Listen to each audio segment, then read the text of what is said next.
Assalamualaikum warahmatullahi wabarakatuh. Teman-teman, balik lagi di channelnya Inspirasi Tani. Nah, dalam video kali ini saya sedang berada di kebun pare ya, atau kebun paria. Nah, ini umur parenya kisaran 25 hari setelah tanam ya, teman-teman. Dan ini sudah mulai berbunga dan juga sudah ada buahnya ya, walaupun masih kecil-kecil ya. Ini bisa dilihat ada buahnya, masih pada kecil-kecil, dan ini juga belum sampai ke atas ya teman-teman, belum sampai. Sebentar lagi ini bisa full ke atas ya. Nah, untuk pare ini varietasnya saya menggunakan oktan ya, dari panah merah. Nah, kenapa saya memilih bibit oktan? Ya, karena bibit oktan itu usianya genjah ya teman-teman. Terus masa panennya juga lebih cepat dibandingkan dengan jenis pare varietas lain ya teman-teman. Nah, untuk panennya ini bisa 01 ya teman-teman. Nah, jadi 01 itu artinya kalau hari ini panen, nah besok kita tunda, terus lusa kita panen lagi. Nah, jadi seperti itu ya teman-teman. Makanya saya memilih varietas ini untuk varietas oktan ya dari panah merah, itu karena masa panennya cepat ya. Kalau untuk pare yang jenis lain seperti lipa atau raden, nah itu biasanya sih sepengalaman saya itu nggak bisa 01 ya teman-teman, itu minimal 03 baru kita bisa panen lagi. Jadi jeda 3 hari kita panen. Nah, kalau untuk varietas oktan ini kita bisa panen dengan masa panen lebih cepat ya, bisa 01 kita bisa panen lagi. Nah, baik teman-teman, kita sambil kontrol ya, ini sambil benerin, ini kita naikin ke atas biar cepat merambat ke sana ya teman-teman. Nah, untuk di lahan ini sebenarnya lahan janda ya teman-teman.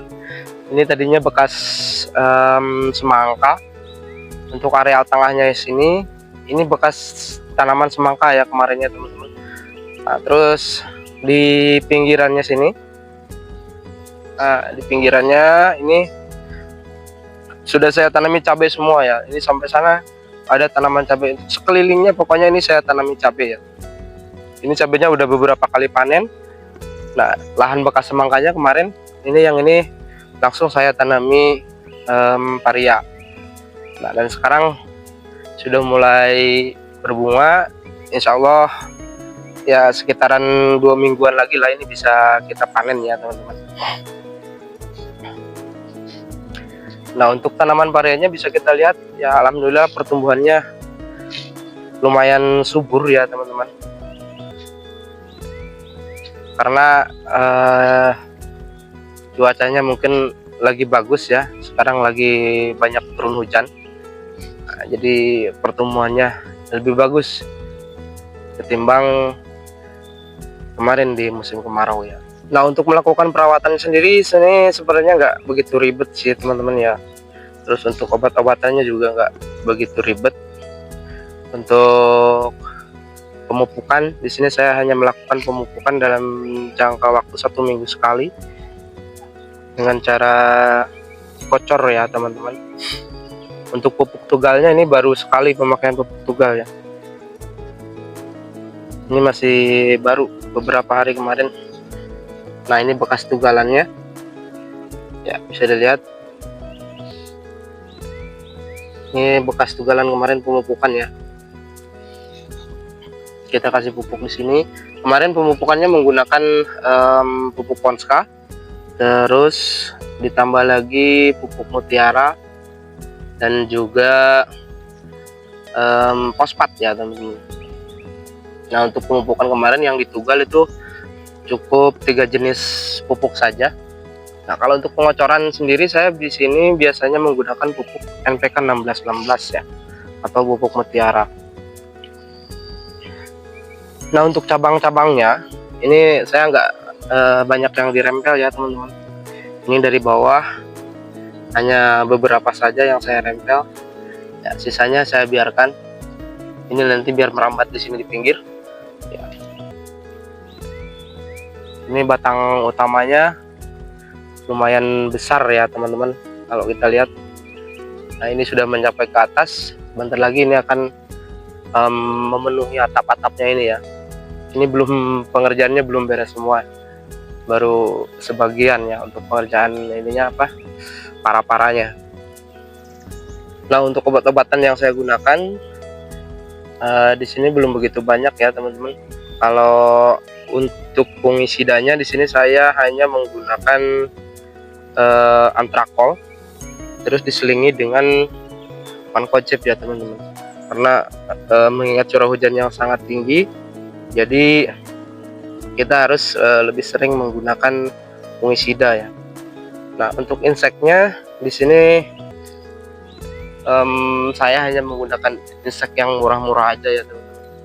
Nah, untuk inseknya kemarin saya menggunakan Apidor ya, dan juga merek dagang Starban. Nah, kita hanya menggunakan bahan insek yang murah-murah saja ya teman-teman, tapi ya alhamdulillah masih mempan sih, karena belum begitu kebal ya, untuk hama-hamanya belum begitu kebal untuk daerah sini, jadi dengan obat yang biasa saja itu masih mampu. Nah, jadi biasakan ya teman-teman, kalau memang di daerahnya residu obatnya belum begitu tinggi atau hama-hamanya belum begitu kebal, jadi jangan dibiasakan pakai obat-obat yang mahal ya teman-teman. Nanti lama-kelamaan itu hamanya, kalau kita keseringan memakai obat-obat yang dosis tinggi atau obat-obat yang mahal, itu lama-kelamaan nanti hamanya bisa kebal ya teman-teman, jadi udah nggak mempan lagi. Nah, makanya kalau memang di tempat teman-teman itu hamanya masih bisa diatasi dengan obat-obat yang ringan, yang biasa-biasa saja ya, sudah kita gunakan obat yang itu saja. Gitu. Jadi untuk menjaga kekebalan hama itu sendiri ya teman-teman. Nah, untuk tanaman cabenya ini sebentar lagi bisa kita panen lagi ya teman-teman. Bisa dilihat buah-buahnya udah mulai tua lagi ya teman-teman. Ya paling kisaran 3 atau 4 hari lagi ini bisa kita panen lagi. Ya lumayan lah, walaupun sedikit, tapi lumayan, ini bisa nambah-nambah penghasilan ya, buat beli pupuk atau beli obat untuk perawatan varianya ya. Kita nggak usah mengeluarkan modal lagi teman-teman ya, jadi kita menghasilkan dari dapat penghasilan dari tanaman cabai. Jadi jangan sampai ada lahan yang terbuang sia-sia ya teman-teman. Kita manfaatkan saja, kita tanami apa saja yang penting bisa menghasilkan ya, lumayan buat nambah-nambah penghasilan kita ya. Nah, mungkin teman-teman itu saja untuk video kali ini. Nantikan update video-video selanjutnya. Untuk teman-teman yang belum subscribe, silahkan di subscribe dulu agar tidak ketinggalan video-video terbaru dari kami. Jangan lupa juga untuk di like dan di share ya teman-teman. Sekian dan terima kasih. Wassalamualaikum warahmatullahi wabarakatuh.